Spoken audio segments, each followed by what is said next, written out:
Olá, queridos, graça e paz do Senhor Jesus, bom dia.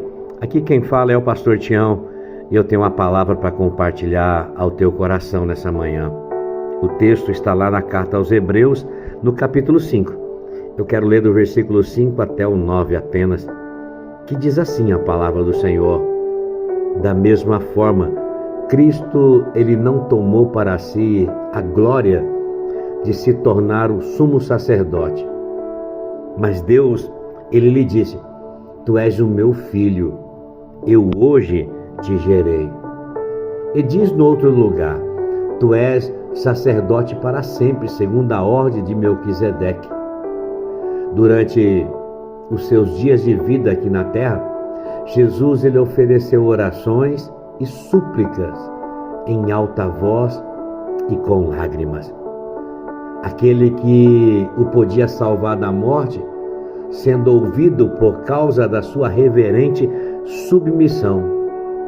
Embora sendo ele filho, ele aprendeu a obedecer por meio daquilo que ele sofreu. Em uma outra versão diz por aquilo que ele padeceu.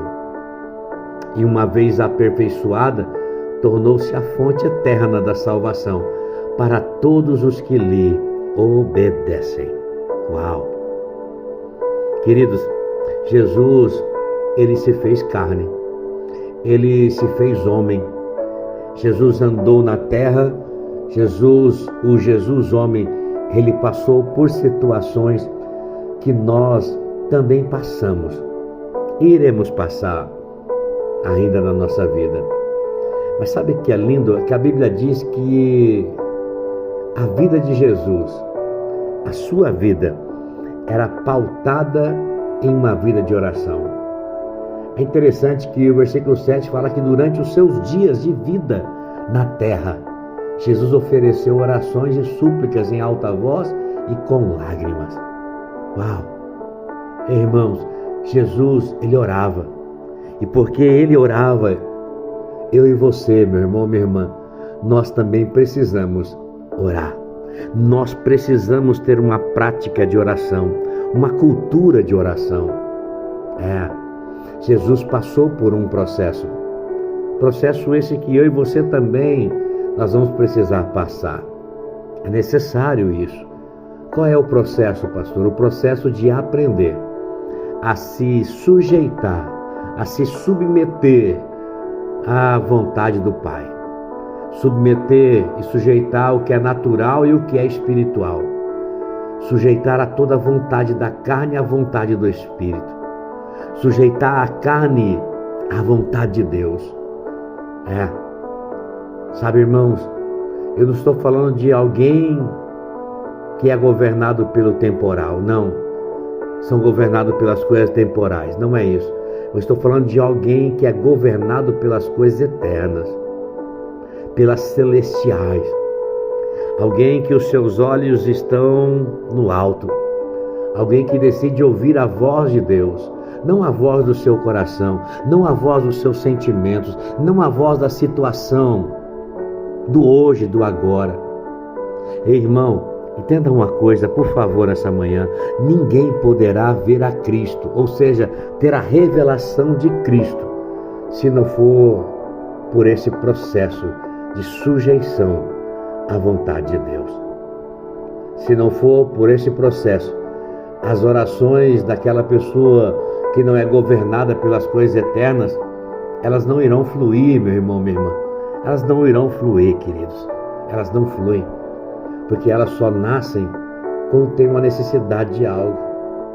Então, queridos, nós não podemos orar só quando temos a necessidade de algo, mas nós precisamos ter uma prática, uma cultura de oração, todos os dias, aprender a se relacionar com o Senhor, porque as orações de quem tem essa revelação no seu coração, elas nascem de um desejo, de se relacionar com aquele que é poderoso para fazer infinitamente mais. Em todas as coisas, eu preciso entender que Ele, o meu Senhor, Ele está no controle de tudo. O teu Deus, Ele tem o controle de todas as coisas. Sabe, irmãos, a fonte de inspiração para nós é o governo do céu sobre nossas vidas.